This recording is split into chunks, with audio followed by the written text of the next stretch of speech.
seersucker suit on a hot summer day. Coffee comes back in a nerve-wracking way.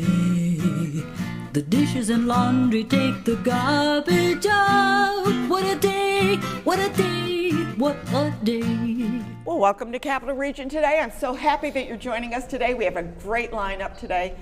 I am just so pleased that I have so many great guests that I can bring them to you and you can hear all about the things that are going on in our community. Today is no exception because we're going to be talking about the Schenectady School System's Athletic Hall of Fame, and we're going to find out more about that and who's just being inducted now, and actually he's here right now. And then we're going to be talking about the Hamilton Hill Center, and they're doing a Culture Fest. We're going to find out when that is and how you can participate and support them. I think they may still be looking for vendors, who knows. The Historical Society is doing a great program, and I hope that you'll be able to attend that. It's called they're looking at the history of the African American History Project here, and that's on August the 17th, and maybe you might be able to join in and enjoy that presentation. The Organ Society is here as well, and they're going to be talking about their first concert coming up in September. We'll find out more about that and the rest of their season and how many performances they have. And they're all free. That's even the best part. And then the Chinese Community Center is coming on again today. And they're having a big event coming up, and it's an art exhibition, and it has calligraphy and art, you name it, they've got it. And it's wonderful. If you'd like to learn about another culture, that's the thing to do. But we're going to start right out with the Athletic Hall of Fame. And right now I have with me Robert Pisano, and we have Mr. Thomas with us as well. And James Thomas is an inductee, right? Yes, ma'am. Yeah, yes, ma'am. How exciting that is. Congratulations. It's very exciting. Yeah. So Robert's going to tell us a little bit about, first of all, what you got behind us. Well, we have a tremendous artist in Tony Cristello, and he makes collages every year. These will be, we've had 75 already. Well, they'll be on display, most of them, at the dinner on September 16th, but we have Tom Chestnut's collage, we have James's collage. Yours is right behind it, yeah. And then Did you take a look at that? Did you see it? Just for a minute. This is the first time he's seen it. Oh, it's the first time you've seen it? We just finished them, or I shouldn't say yesterday, Tony right? just finished them yesterday. It looks really nice and from my and there's one more for Ray Johnson that he's completing. But and then we have a legacy tribute that we will have the night of the dinner, where we honor the state championship cross-country teams from Knott Terrace High School in 1956 and 1957, and again, state championship team in cross-country in 1958 from Mount Pleasant. But we think we have a really good class again. I'll start with James. He was on the state championship basketball team at Schenectady High in 1998, one of the best teams ever in Section 2. Did you hear that? Best team? We are the best team. I said one of them, we're the best. He went on to the University of Texas, where he scored over 1,000 points and had over 1,000 rebounds. He was selected as one of the 15 greatest Longhorns of all time, played in the NCAA Final Four. What's the greatest Longhorns? The Longhorns are Texas Longhorns. Oh, that's the name of the team. He's one of the 15 greatest basketball players. So quite an honor. Yeah. And after that, he did play briefly in the NBA with 4 different teams. He went overseas and played in Italy, Turkey, and Israel. So he has quite a basketball resume. Wow. Yeah. Tell me how you feel about this. You know, it was a dream come true. I've come a long way, but I use basketball as a vehicle to get me where I need to be. And this is what I preach to the youth. You're a student first, and you have to learn how to live before you can excel in anything else. It's all about balance. And it's team play, too. It's team play, yeah. It's a lot of dedication, a lot of hard work. It's not easy. To be part of that 2%, to be a professional basketball player, it's a lot of hard work and dedication, like I mentioned. Well, congratulations. And you played in Turkey and Israel? Israel, yes. Yeah. What was it like to play on those teams? Was it any different, or was it just the same old, same old? Well, in Europe, they really teach you how to play the game. They teach you how to use your mind before anything else. The game is mental. The physical part comes later. Okay. So it's a little bit different, but it's the same. It's the same game, right? It's the same game. Yeah, same game. It's the same game. And so, Robert, I'm glad you brought him. So. Oh, I'm glad he's here. I mean, we're honored to have him be one of the inductees this year. Absolutely, yeah. Tom Chestnut, the collage is behind me that Tony Cristello He's a did. basketball player as well. He's also a basketball player, although he did play tennis at Linton too. He was on a sectional championship team at Linton, played basketball in the mid-'60s, went to Princeton, and Princeton was a really powerful New team. Jersey, yeah. Yeah, they were ranked 5th in the country one year. He was playing at Princeton. He afterward was one of the last cuts by the Texas Chaparrals in the ABA. They're now the San Antonio Spurs. He went overseas. He led the Dutch League in scoring twice in Europe, and he became an executive in the NBA, 5 years as president and chief operating officer of the Cleveland Cavaliers, and then he had a similar position as chief operating officer for the Philadelphia 76ers.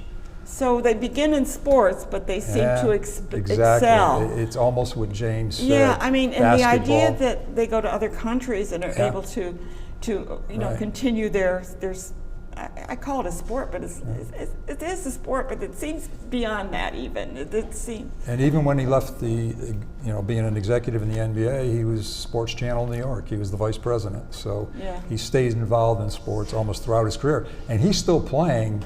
Just a few Really? years ago, he's winning World Masters Championships. Wow. In Italy and other places throughout the world. Are you still playing? Oh man, You're not. I just work out. I had enough of basketball.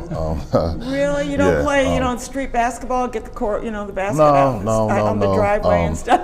No, I mean I'm more focused on my community now. Oh, good. I So was- I tell was- me a I little was bit born more and raised about here. what you're doing in your community. I work for Schenectady County as a diversity recruitment and retention Oh, director. wonderful. So I help Was that to help take our over people from get the jobs. Human Rights Commission? Yes. Okay, good. Me and Arthur Butler. I'm also pursuing my PhD in education. Good. So I want to come Yeah, back. so and you've got do- other things yeah, you're doing. Yeah. You're just My keeping plate is going full. forward, right? My plate is full. So Yeah. Tell us about the Legacy Tribute. Is that the one that my cousin Johnny was? Didn't he do track or? He would have been just before Oh, okay. the state championship, Okay. not terrorist teams. Okay. But Bill Leonard is the coach of those teams, or was the coach of those teams. Ray Vaca was the coach of the Mount Pleasant team. Some of the top runners were like Phil Spencer, John O'Sullivan, Ray Westendorp, and at Mount Pleasant, Bob Lukowitz and Tom Ferry. So to win 3 consecutive state championships from this district was pretty dominant. Throughout the 50s, Not Terrace and Mount Pleasant, and then Linton dominated cross country. Yeah, I mean it's amazing that. How long have you been doing the Athletic Hall of Fame? Because it's important, I think, to pay tribute to these magnificent people, male and female, that have done so much. We have a very rich history in the Schenectady City yeah. School District, and we started in 1998. I'm trying to remember. That's the same year I started this show. Yeah, and so almost 26 years ago. This will be our 26th dinner at the Event Center at Rivers Casino and Resort. We get nice crowds from 300 to 600. There was a time right upstairs at Proctor's that we had 600 people. Yeah, and now with the Rivers, you can get more people there. Yes, well. it's a nice big room and has good AV equipment. We do have one other inductee, if I Okay, may. please do. Yes. Ray Johnson lives in California, so he couldn't join us today. But will he be there that night, though? we're not sure he's going to be able to make it. Okay. There are some other issues. Tom will be there, of course. James will be there, but family members for Ray will be there. But Ray was undefeated in the 440 as a track runner at Mount he's a Pleasant track, as a senior. He won the Eddie Meet, where Jesse Owens presented him with his award. He was a state champion in the 440. He then went on to Manhattan College, where he was on a world record-setting medley relay indoor track team. His team won the national championship, his indoor team at Manhattan. National. Yeah, and he was named an All-American in 1973. No wonder he's one of those Athletic Hall of Fame. Yeah, the credentials for these 3 people were just off the charts. Yeah, it's like I say, I think it's just amazing that we have such great athletes in our area here. Yes. To do that. Yes. So we've got. So the dinner is coming up now. Can anybody attend that dinner? Absolutely. Yeah. So how much is it, and tell them how do they get a ticket? Well, they can call 518-346-9297, and tickets cost $80. It's a great meal, and the meals are very good there. I have to admit it's- that. I don't know who does all their catering, Right. probably them, but no, it's really good. We've been very pleased. Yeah. And, it's a fun evening. We have a reception beforehand where these collages, as well as many of the old rest ones- will be, not all of them probably, you don't have enough easels. I'll tell you what, well, that is an issue, that really is. We'll probably have 60 of the 75 there, you know, Barry Kramer, Pat Riley, Oh, yeah. Shirley Muldowney, Yeah, we Billy know Connors. those Those are names. some of the big names Yeah. from the past. And then, you know, people love the reception. It's a challenge for the MC to get everybody settled down and seated so we can start the dinner And then and start people the ceremony. get to meet the real Yeah, athletes. we call it, yeah, exactly. Yeah. We call it an Athletic Hall of Fame and reunion dinner. So Good.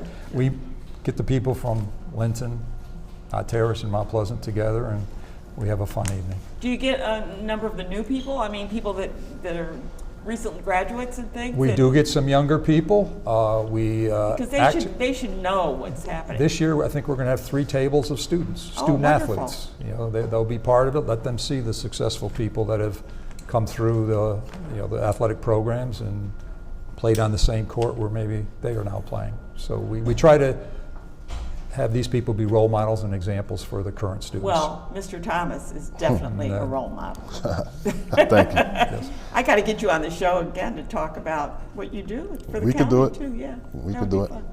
Okay, thank you so much for being Thank- here, both of you. And Thank I you. know that it's going to be a fabulous event, and you're going to have such a good time, and people are really going to be looking at you and giving you big pats on the back.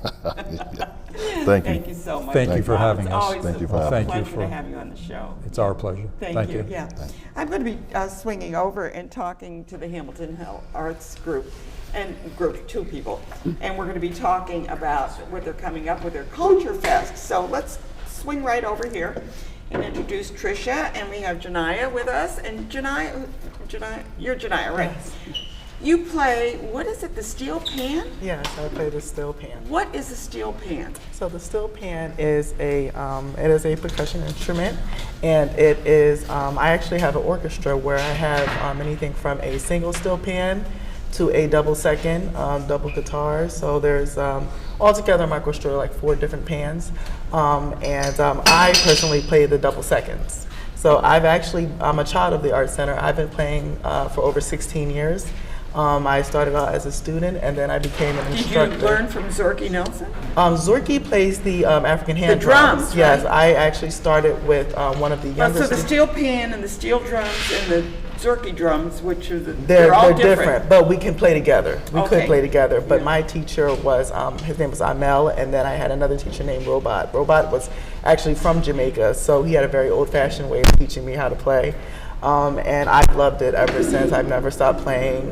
The steel drum is definitely a passion of mine. Yeah. And right now I am running a steel pan summer camp program this week. Actually, after today, I'm leaving You're to teach going the right to kids. work, I'm right? going right to teach them. Yeah. And we're getting them prepared to perform at our upcoming Caribbean Culture Festival on August 17th. Oh, that's going to be wonderful. Yes. Yeah, I must attend that because I Yes. love the steel pans, I guess you call them. Yes, yes. Yeah, I guess the steel drums are different. The steel drum, steel pan is the same thing. Oh, the same thing. Yeah, Okay, yeah, now I yes. understand. Yeah, people call them both, but I prefer the steel pan. Right, and now Tricia is a committee member, so Yes. tell me a little bit about the Culture Fest and how did that come about? So the Culture Fest is, they have 3 different ones, and they do it every year.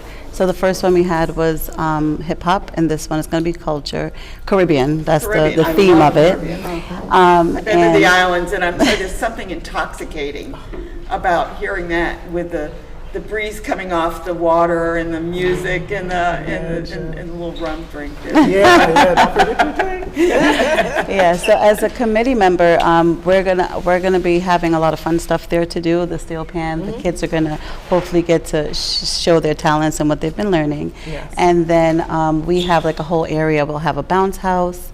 We'll have This is at Jerry Burrell Park. Yep, this is right? at Jerry Burrell Park. We're going to have a whole section for kids. We're going to make things. We're going to have face painting, which is going to be really good. It's going to be like rooted in the culture of Caribbean. Yeah, So it won't be just like ponies. It'll be actually like different things, yeah. To add, we're going to have basically like masks. We're going to make it like a carnival theme. So we're asking people to come out in like carnival attire. We're going to have the wings for the kids to wear, the masks. It's a party. It's a party. Yes. I want to be in my carnival outfit and playing the steel pan. So we're telling Okay, everybody yeah. come out, represent the Caribbean. This is, well, I love the Caribbean. Yes. I've been there, and it's like the most, it's just such a relaxing, amazing, well, and I'm sure this party's going to be. It is. It won't be relaxing and amazing, it's going to be amazing and partying. Yes, yes, that's the goal. Good. So, I'm sorry, Tricia. I No, that's interrupted you. that's Yeah. no, that's exactly what it is. So we're gonna have everything that you What said. about food?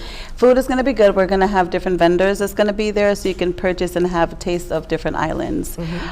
So the food will be good. So definitely come out and try it all. It'll be good. Yes, yes, definitely. Yeah, and the food is always good. Yes. In the Caribbean, I know that everything was so fresh. Yes, Tasted yes. so fresh and good and Absolutely. yummy, and Absolutely. it's really great. So you have this one. You mentioned you had one that was called the hip hop one. Yes. And I remember that one. So what time and how does this work? I mean, do people just show up? Is there a fee? Tell me about it. So it's free. Okay. There will be vendors, so you can purchase different things. However, it's from 2 to 6 at Jerry Burrell Park, and we're there from 2. We're going to have different events. So we'll have like one of the things we're going to do is musical chairs. So it'll be Caribbean musical chairs. So that's one thing we're going to have. Like she said, the kids are going to be creating their own costumes, like carnival costumes with the wings. We're going to let them decorate it, and that will be something fun. But we also going to have a whining contest. So everyone what bring contest? a whining contest. Whining, so it's a kind of Like if Caribbean I dance. whine like that? Not that kind of whining. It's a form of dance. It's You a have to form know of how to dance. move your hips Yes. and- Oh, tell me. What do you mean move your hips? You saw So- whining is a form of Caribbean dancing that's Yeah. very popular. You don't want to stand up and show me, do you? Yeah, but we'll save that for the Caribbean Festival. We're actually going to be teaching you. So before we Yes. have the contest, we're going to have an instructor showing you how to do the wine, Yes. and then It's you'll. W-I-N-E or W-I? I think it's like WHINE. Who knows? However, it's a movement. Yes. So it's Okay. a movement, something Is it like a Hawaiian? Similar, like that with similar. salsa kind of mixed all together. Yeah, Just to yeah. give you Sure you a. don't want to demonstrate this because this would be really cool. I'm pretty sure. I'm going to stay seated, but you're just moving your hips. You're just moving your hips. To the music. And you're whining to the music. That's Yes. the wine. That is so cool. Yes, yes. So you're going to teach them how to Yes, do that and then yes. have a contest. Yes, yes. Yep, it's going to be That's fun. amazing. Yes. This is the Yeah. first time I've ever heard of this. Yeah, we're going to have DJ O, who's going to be the DJ for the whole thing, to Yes. playing different Caribbean music and sound, so that will be nice. Yes. Yeah. He's an amazing DJ. He has a very broad collection of music, so we're very excited From to the have Caribbean him. and that, Yes, yeah. I mean, yes. the music is wonderful. Now, when you're doing you're going to have your band there, or is it a band or a So demo? it's Tell my me what you're doing. So right now with the class I'm having with my students, some of them I've been teaching an after-school program throughout last year, and then I have some new campers, so we're just doing one song. We're going to do one song that we're learning for this week and next week, and they're going to have their performance, and then I'm going to do a performance. Oh, nice, Yes. nice. Yeah, to Yeah. show how it is. Yes. Where do you get your steel pans? So the steel Do you pans make have been, them, or no? they were actually made, some of them were made in Florida and some of them came from actual Trinidad because that's where steel pans really originated from, Oh, I did Trinidad not know Tobago. Trinidad. Okay. People thought that they came from Jamaica, but they've yeah. really they've been around for centuries. I mean, they were played in Africa, Jamaica, all the islands, but overall, we got ours from Florida and from Trinidad Tobago. So they're over about 40 years old. So our drums they're How historic. exciting. How did you Yes. get started with that? I mean, did you wake up one morning and say, I want to play the steel pan? Well, actually, how does that work? My aunt, her name is Sylvia Jemison, and she actually has worked for the city for many years. And when I first moved up here from Pennsylvania, she signed me up for after-school programs, And then you saw it? then I started, and I loved it. You and I loved never it ever left. since. Yes, yes, Well, this is going to be a wonderful event. yes, yes. is. And you're inviting the whole community. to Yes, come. everybody has to come out and and have fun. Bring your flags. Yes, Yes. yeah, rep your flags, definitely. I'm going to slip over there just so I can hear the steel. Please do. So cool. And we have our Latin Fest also, because it's a 3-series event. Our Latin Fest is on September 14th. That's also from 2 to 6. Okay. And we're going to be doing the unveiling of the Jerry Burrell Park. So, you know, What do you mean unveiling? they have updated the park. You know, Oh, it's okay. really it's looks so much different. Oh, it's really? so much cleaner. Even with the last festival we did, it was amazing. So we're just going to do the official unveiling at the last series on September 14th. Nice, So nice, please come out nice. for support. Well, Rachel's doing a wonderful job. She's They're doing taking amazing. after her mom, you know, She is working Nikki, so or hard. Ricky, you know, Yes. amazing people that have worked so hard to make the Hamilton Hill Arts Center Yes. vibrant Oh.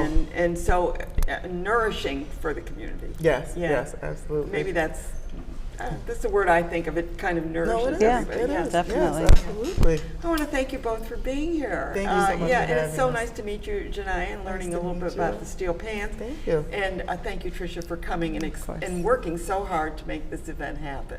Of course, thanks Yeah, for are having you us. working on the next one too, the Latin? Yes. Yeah. We have a Busy, little busy. committee. Busy, busy. Yeah, it takes a committee to Yeah, get. and the make something good like thing this. is, it's actually a lot of non-for-profits in the community that's coming together to make everyone's, you know, events come true. So it's pretty cool. Yeah. Well, we work together, right? Yes. That's what a community is for. Yes, it is. Yes. Thank you both for being here. Thank It's been a you so pleasure to much. meet you both. Thank Yeah. you. Have a good Come day. back again. Absolutely. Good. Thank you. Come bring your pan with you. Gotcha. And then she's going to show us how to wine. Yeah. Yeah.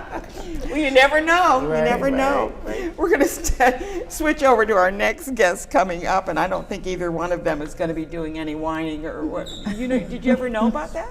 You ever hear about that? So I was speaking just today, and we were speaking about the events that were coming up. Yeah. But whining, yes, I'm very familiar. You're familiar with? Are you going to give us a Absolutely. demonstration? No, I'm not going to give you not in the Can't get any character. takers today. This is Not terrible. in the historic character that I'll be. Yeah, I know. You know. Amelia Paul. She's been on the show before and has been done a lot of acting in her career here.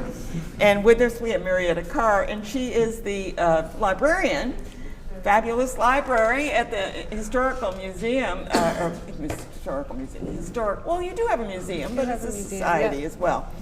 And if you're looking for anything to learn about your heritage, you might be able to find it at the library. I spent hours there. It's such great. But you're doing the history of African Americans in our community. Is that correct? Right, so the African American Historical Records Project is an ongoing community archival project to try and preserve African American history, specifically records and materials created by African Americans here in Schenectady and Schenectady County, so that future generations will be able to better understand our history and be able to access those primary sources. Yeah, I see. So they have records also in the library too of African, as much as they could have, right? Right. Well, that's sort of the problem, is that we don't have much. We have very little in terms of African American history, and most of what we have in the Historical Society and other repositories like ours are records that were created by white people about black people. Yeah, so they got a the- number, or they got maybe a first name, maybe, or Well, it depends. So in some cases we have, if you go back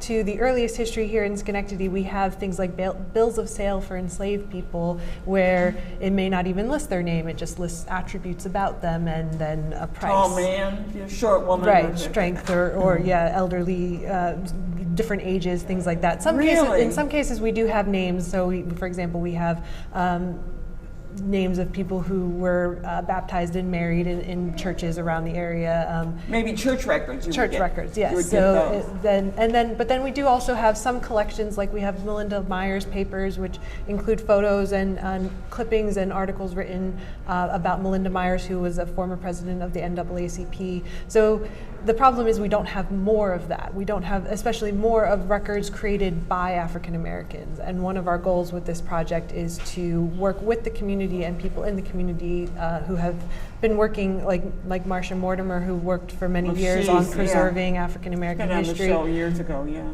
And her work really is so fundamental to what most people know about African American history here in Schenectady, but also about what we know about Schenectady history more generally, because you can't have Schenectady history without knowing about African American experiences. Would some of these records be within families that Absolutely. they maybe have their Bible? You know, they used to keep records in Bibles. You're right. You know, and maybe Yes. uncovering some of that, maybe even, you know, in probably even flea markets. You know, you never know where those things are going to turn up. And that's what we're hoping. We're hoping that people do have records within their families, or with, and in some cases, like the Hamilton Hill Art Center, for example, they have their own history, but also people who have been going through their programs and been participating might have photos from events or from flyers from different events that they were part of, and trying to again, preserve those for future generations, but also connect the family records and the business records and the organizations and the churches so that they're not existing on their own, that they can talk to each other and people can, well, you support try to each other. connect the dots, so to speak. Exactly, yes. Now, we have Amelia here, but she's going to do a portrayal of, and who is this, a deacon? Tell me. Right. Foote. So, Evangelist Julia Foote happens to be the first deaconess, but deacon in Let's leave it a deacon. We don't yes. need to put ESS on everything.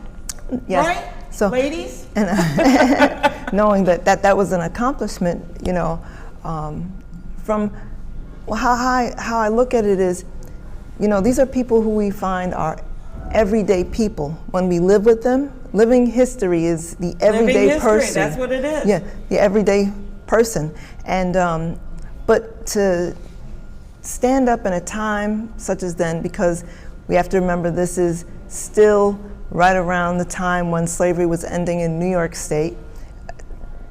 When I mean, it ended when the Emancipation Proclamation. It was Texas that kind of hung out there for a little bit longer, right? So we always still find records of remnants and different ways that people can prolong, you know, these sort of activities. So they're called the works around. So this is the time that Julia is living in, and to be evangelical, that means that you spread the good word. And she was doing that. But for a woman in that time as well, you know, you still had it.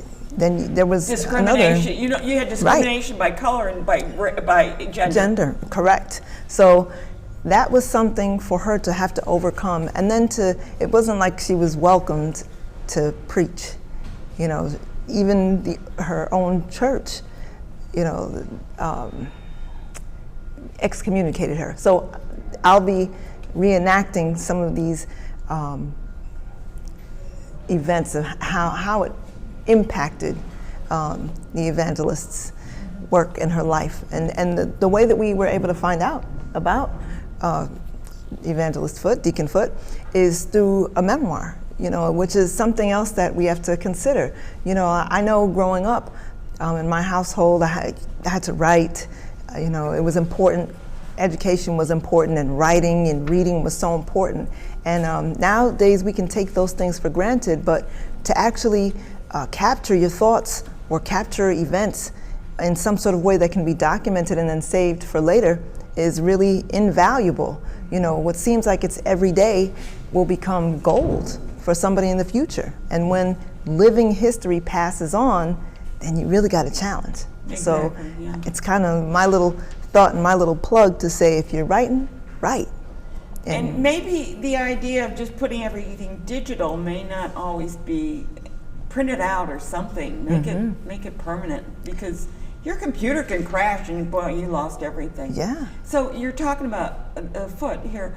What time period is that? Because I'm trying to get a frame in my own mind. So Julia Foote was born in 1823. Okay. And she lived for a little over 70 years, you know, so just to say we are at the end of the 1800s when she passes, and right before when she got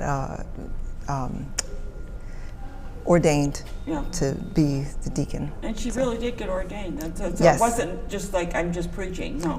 No. So And that she- was and quite an accomplishment. It was a serious accomplishment because she spoke to thousands of people. Right. I mean, not just along the way, but she spoke to masses of people and large masses of people and was able to move them and did not stop when told you can't preach, because that's something, and to stand on the business that you stand on and go forward and then be recognized for that is something. It's an accomplishment. I'm glad that there's that record, and I'm glad you that uncovered yeah. this through the memoirs, right? Right, so Julia published, Deacon Foote published a memoir of her life story, and we have a copy of it here at the Historical Society. You have a book rack, and you can buy some of those too. We don't have that book for sale, but we do sorry. have book. Scratch that. So the museum and library, the museum also has a gift shop where Yeah, we do I know, have that's some. because I've seen it, and we've got some really good stuff there. Right. Yeah. So the Deacon Foote is out of print at the moment, so there is not. It's not really for sale, but it is available through the library. There's also digital copies that students can get online and things Okay. like that. So, and that's again her own words. So that's Right. again one of the goals of the project, and one of the goals of the event that we're having is for African Americans to tell their story in their own words and to preserve that for the future, so that Exactly. people can access those. So tell me about the event, because Right. first of all, is there a charge? When is it? Day, night? Tell me Yes. all about it. So it's going to be August 17th from 3 to 5. What day is that? It's a Saturday. Saturday, August okay. 17th, and starting at 3 o'clock. It's going to be at the Historical Society in the museum. It's free to the public. Anyone is welcome to come. We'd love to have everyone show up and experience this with us. And Time? it's 3 o'clock. 3 o'clock. In the afternoon. And we're going to have 3 performances, living history performances, and also music from the Duryea AME Zion Oh yeah, Church. the church. Yeah, The yeah, choir. they're amazing. Yeah, Yes. they have a choir there that knocks you out. Yes. When you say 3 performances, are they identical performances? No, they're so different. we have 3 You got different. Don Hyman coming, I Yes, understand. yes, Don Friend Hyman. of mine, yeah. Don Hyman is going to be presenting Anthony Allen, who's another Schenectadean. He was born here in Schenectady. He was born enslaved and then self-emancipated. Throughout his journey of emancipation, he eventually did purchase his own freedom and moved to Hawaii and became an entrepreneur and a farmer and a philanthropist. And we have letters that he wrote back to people here in Schenectady, and again, his own words that we were able to know. So you're able what his life to was like. recreate that. Yeah. Yes. And who's the third person? The third is Walter Simpkins is going to be presenting. Walter. Oh, he's wonderful. Presenting Moses Viney. Yeah, he does that. He does yes. Moses all, for the Juneteenth as well. Yes, yes. I think it's important to recognize what happened during that period of time, and not only that, but the struggles that they went through and were able to sometimes overcome. Right. Maybe Yes. not all the time, because it was really a very difficult time. Right. Yes. And I think it's important that what you're doing is to recognize it. I know you've done it for the Polish and the Italians. I mean, you've done different groups, and I think this is really important. And I like the idea of reenactment. Yes, yes. You got to do your research, but it's something that you hope and pray to be able to convey to the people, so that they can get inspired and want to learn more. And Let's that's not part of the forget thing. them. See, that's the Right. thing. We don't want to forget. We also want to learn about, because a lot of times, aside from forgetting, sometimes this is the first introduction to These people. right. And it's I didn't know about Foote. right. Now right. I do. Right, part of the local history, and we're all part of some history. So I think to me, doing reenactments just helped me to realize how every day can be something great and special, especially when you look back on it.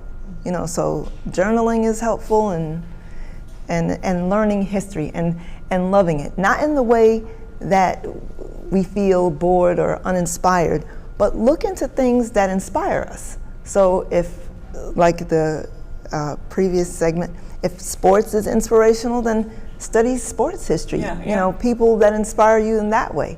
If anything is interesting, look into it. But also Find leave out breadcrumbs, more, yeah. right? Leave breadcrumbs. You know, Yeah. find something, write something down, or take a picture so that somebody can find it afterward and be inspired by it. Yeah, history is good. I hated history in school because it was like the Magna Carta wasn't sung in, and this date for this, and this date for that, and this date, and let's memorize those dates. And it's like that didn't tell you the history. Right. But I bet if you had somebody who was inspiring to you, who you could look up to, you'd be like, oh, okay, I'll find out a little bit more. Yeah, exactly. Right. But they didn't make it. Now maybe they're better now. I'm just saying because it's Right. a long time ago. But it was like the dates. Oh, I had to sit home and learn dates. This date. Oh, wait, I got that date wrong. You know, but the dates meant nothing. Right, it's about the story. It's It's more the about story. learning the stories and learning the humanity behind the stories and the Exactly. people involved. And But we kind of got caught up in history. You got to learn those dates. You know, my best history came from, well, my father was an excellent storyteller, and I used to love to listen to him tell the stories, you know, from his childhood, and sharing that sort of way of history. And you're just making me think maybe I should write these things down. Yes, do that. Yeah, please do. Yeah. I want to thank you both for being here because you're doing some wonderful work, and I'll be there on the 17th. Right, I can't wait to gotta see see you guys. Thank I you, gotta Ann. be everywhere. How can I do that? I've got the Hamilton Hill. I don't know. I'll put roller skates on. Yeah. I'll see you guys. Thank you, Thank you Ann. so much for being here and doing for what you're doing as well. And two other people are doing some really good stuff because the organ, we talked about Goldie at Proctor's, and now we've got a new organ. What's going on? Frank and Carl here. Tell me about it. Frank, they're both organists, they're both involved in the Organ Society. So we're going to find out about that. Well, our main purpose today is, of course, to get the word out about our premier concert for our upcoming season for 24 and 25. And but we can do the organ history stuff. That would be the slide 2. Okay, yeah. Can you bring up the photo, I guess? We're going to talk about that. Slide 2. There it is. Yeah, that would they're be gonna the bring it right up now. upper left one. There it is. It's up on the screen. Okay. Is that the upper left one? Whatever it is. Anyway, but there's if you're visiting Proctor's Theater and walking through the arcade towards the box office, on the left, if you're coming from State Street area, is a small diorama of 3 organ console models. And what they represent are the original 1926 Proctor's Wurlitzer organ that was installed at the time that the building was constructed. And that organ remained here until 1957. Okay, so it stayed here quite a while. And then it was sold to a private owner in Massachusetts, a lawyer, and he installed. Why was it sold? Well, this was commonplace in the 50s. The big theaters were suffering tremendously because of television. Oh, okay. Oh, yeah, And so many of them were forced to close, and sadly, many of them were destroyed because of lack of vision on the part of the cities. Fortunately, Schenectady had that vision. And so the city was wise enough to sell the building because they knew they couldn't run it. What expertise do they have running a movie theater or a stage theater for that matter? Even more complicated. Look at the renaissance that happened. Yeah, well, that was Through the vision. charitable organization, the ACT. I mean, it's amazing what devoted zealots or volunteers can do when they're committed to a project, whereas paid employees may not have quite that enthusiasm. So anyway, we had the organ. so that gone, remained. Then you got another organ. So it was over 30 years with an organ, and then it went about 26 years without. And when the ACT business took place, and Proctor's was now in the hands of the private ACT group, and it was a charitable cause, that Dennis Madden, who was the original executive director of the theater, was convinced that, and of course the objective was to restore the building and the venue, and the venue to its original 1926. Which they have. Yeah, they'll have tried to, certainly, to the extent that it's practical. And so that was when the decision was made to try to find a donor, which turned out to be the Golub Foundation, to acquire a Wurlitzer pipe organ. And that was Goldie. And that was Goldie. And so Did you anyway, play let me. Goldie? I Wait a don't. minute. I don't. Did you play Goldie? Yes, I've been playing Goldie.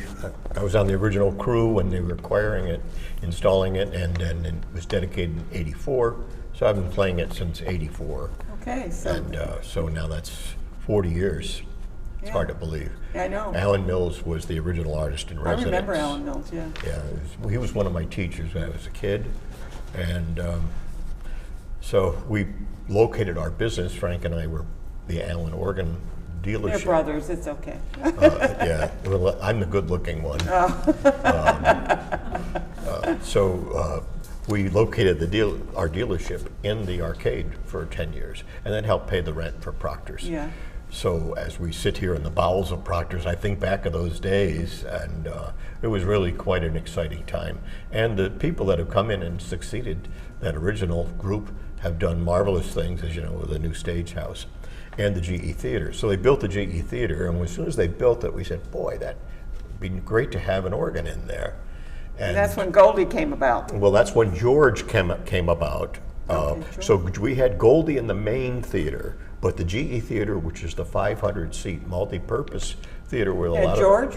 That has George. I did not know. Yeah, so that's really what we're That talking you're playing about. now There's is two George, organs. yeah. We have the Goldie the Wurlitzer, and George the digital Wurlitzer. That's it's named after George Wright's Hollywood Philharmonic organ. It's what we did. Our company, Allen Organ, recorded all the sounds of the George Wright studio organ and put them into this digital organ, which is gorgeous.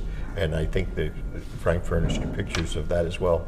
Yeah. And you're going to start having concerts. So Well, let's yeah, talk we started about- last year. Yeah. We had our first season. Yeah. And so- we're starting on the first concert for this year is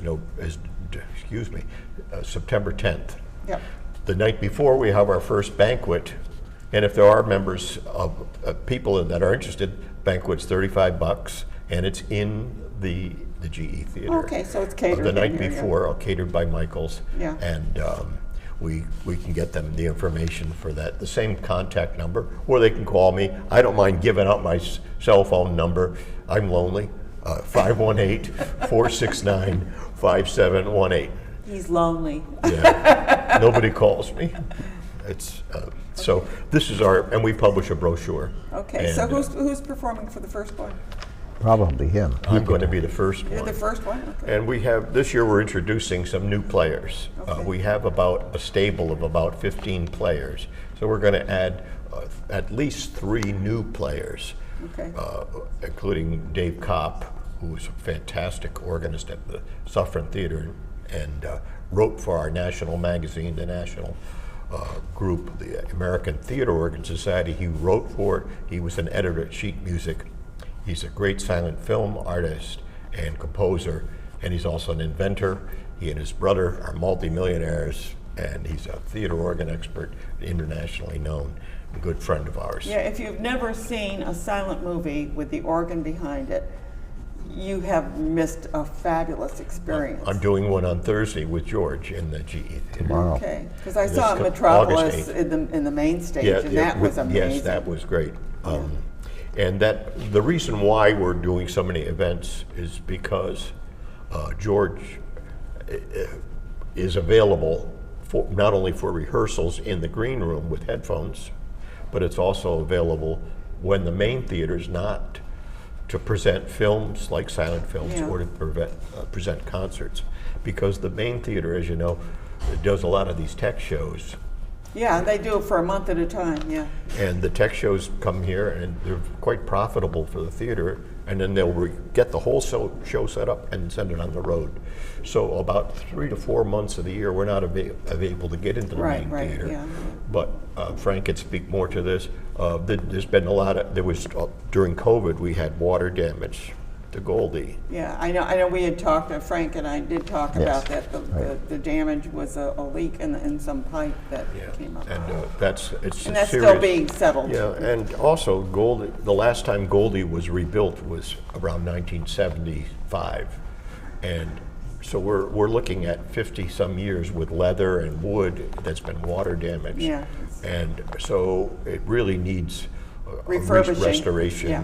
And we'd like to get all that done Yeah, for well, 2026. it's going to happen. It just may take a while, right? Well, we were hoping to get it done for 2026 for The 100th objective is anniversary. to have it completed by the anniversary date for the 100th anniversary of Proctor's, Right. Now, which would we're be, almost out of time, but I just wanted to make sure that we Okay, tell we- people how many concerts are you going to be having? there's 12. 12. There's 10, our normal presentation day is Tuesdays, Okay, they're on Tuesdays. every month. They are free, we must make Is that it point. what week of the month, or does it fluctuate? It varies as Varies, far as the And where availability. can they find out when these concerts are? Okay, Is the, it on the this is Proctor's the, website?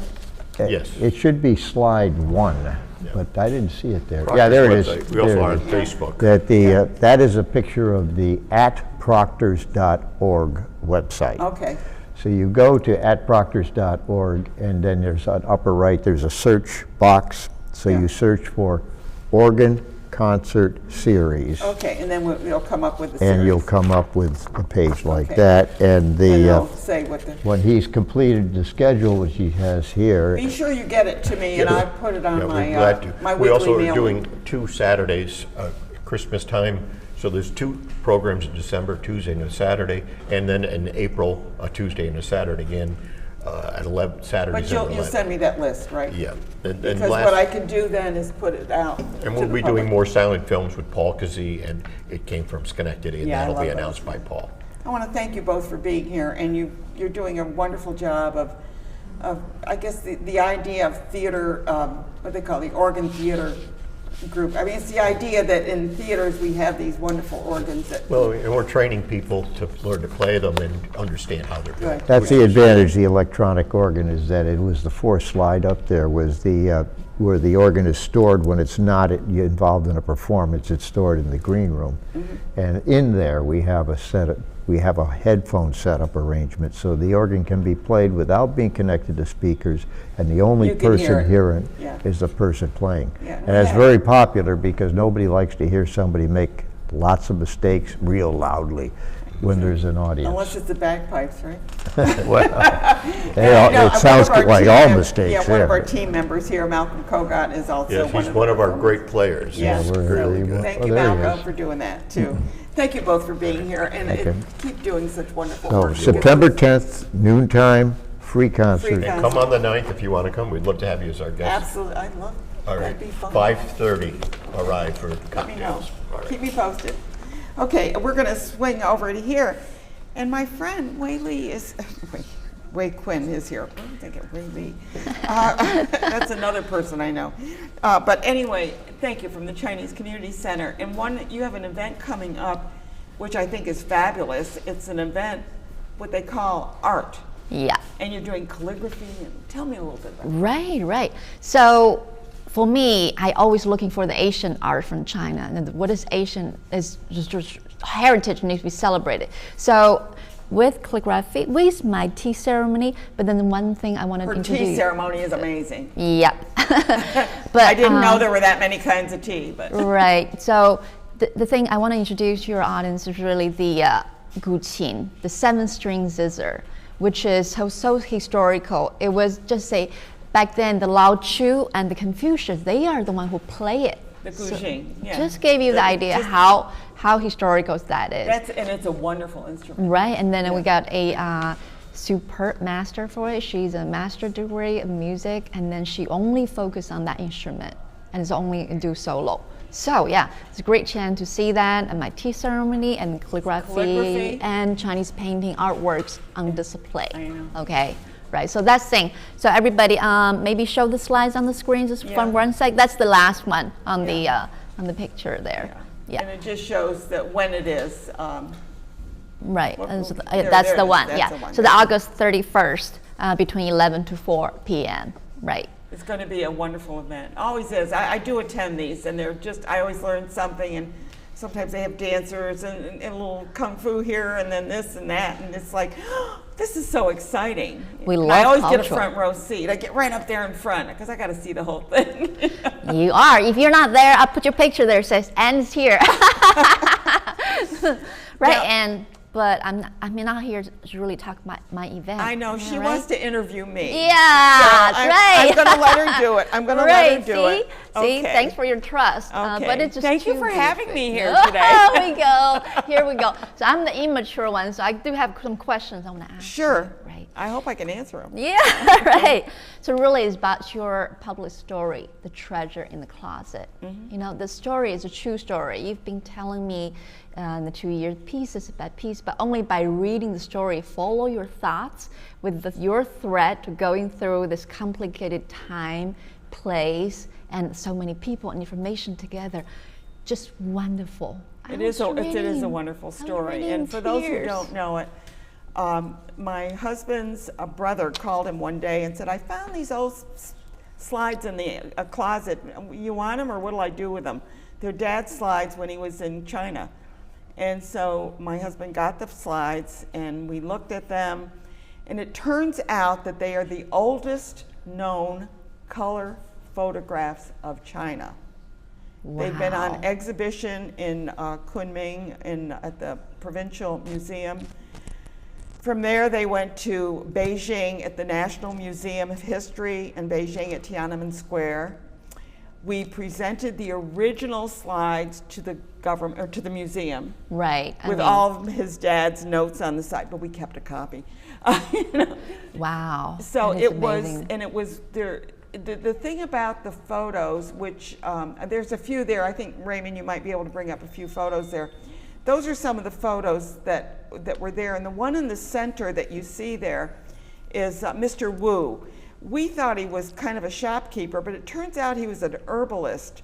And Greg's father used to visit him, mainly because he was a physician, he was a surgeon, and would visit Mr. Wu. The picture below that is when they went back to China, they found Mr. Wu's daughter. Mr. Wu's daughter, she was a hugger. She hugged. And she cried and hugged. I mean, it was like you couldn't get away from her because she was so appreciative that we found this photo of her father. And she remembers the photo being taken because she said that the man who took the picture had hairy arms. Oh, here we go. Here we go. And Greg had hairy arms, and she used to stroke Greg's arm to say the hairy arms. Oh, that is so wonderful. And every picture was shown in the newspaper there so that people could look at them. And the photos were not of the war, although he was a military man. Tell me about that, right? He's a medical doctor of Flying Tigers. What is it? Yep, he brought and he came back from China. Well, the Flying Tigers were around Kunming. That's where the bases were. And at the time, and the Doolittle Flyers and the Chenault Raiders and all of those. And when he didn't know he was coming back to the States, except that one of the Flying Tigers was injured badly, and they wanted a physician to go back with him, and that's when he returned to the United States. But every picture has a story. And Jin Fei Bao was the person that we contacted first. And when we just to see, is there a place to stay? And my funny story is that Greg wanted to go to China to show the pictures. Right, that's what I'm going to ask you. How did these went back to China? I mean, he wanted to go, and he said to me, Annie, he said, let's go to China and show the pictures. And I said, well, we don't know the language. Mm-hmm. We don't know where to stay. You know, he said, oh, don't worry, we're going to backpack. And I said, we're going to backpack? He said, yes, I'll bring a slide projector in the backpack, and we'll bring the slides, and we'll just ask people if they want to see them. And I said, well, does everybody have electricity? Where are we going? I said, I'm just too confused by this. I said, I can't do this. That's a difference between women and men.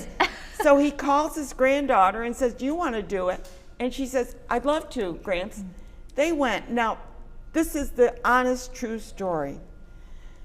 So Fei Bao saw the pictures because we contacted him just by chance and arranged for this exhibition at the Yunnan Provincial Museum, which brought out 10,500 people the first day, by the way. Wow. And when he got off the plane, there were 30 photographers there. Whoa. They gave him a chauffeur with a car. They gave him a translator. And Crystal got her own room in a 5-star hotel. Greg got his own room in a 5-star hotel. And I'm home. Oh.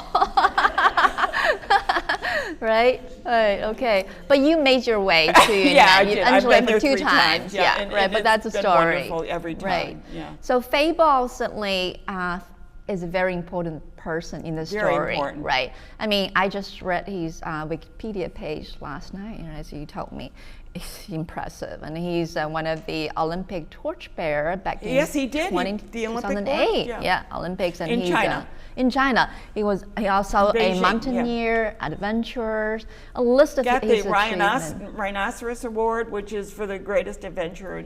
They said he's the greatest adventurer in all of China in recent times. Exactly. That's how he's being announced, which He's is been wow. up in space. He's done the elliptical thing. He's crossed the Sahara. He's done Mount Everest twice. He's done 100 marathons. He did 7 marathons in 7 days. Wow. On 7 continents. Wow. Think about that. Wow. Started in Antarctic and ended up in Florida. And they did a marathon every day for 7 days in a row. Right. So only a person like that can Pull this guarantee off. pull this off indeed, because how can a exhibition in Yunnan back then would attract in 6 weeks. Exactly. How did he do that? He just got excited, but he wasn't sure even if he could get the money. So one of the pictures that was, I think was up, that might have been up, was a picture where the Bank of China is now built. So he walks into the Bank of China. Who is he? Yeah. Walks in and says, I have an old picture of the exact spot where your bank is right now. Right. Wow. Can you give me money? Wow. And they said, we know Guanxi probably a couple times, getting together. But anyway, he talks to them, and the next thing you know, he says, yes. He pulls out of his pocket, says, I have a contract. Oh my, he's really well prepared. I mean, he's really a smart And man. they got the money for the exhibition to help that, and one person after the other. When he went to the top of Mount Everest, he had to show, I'm wearing this parka by now. Right. And the flag, he said he was so exhausted at the top of Mount Everest, he forgot to raise the Chinese flag.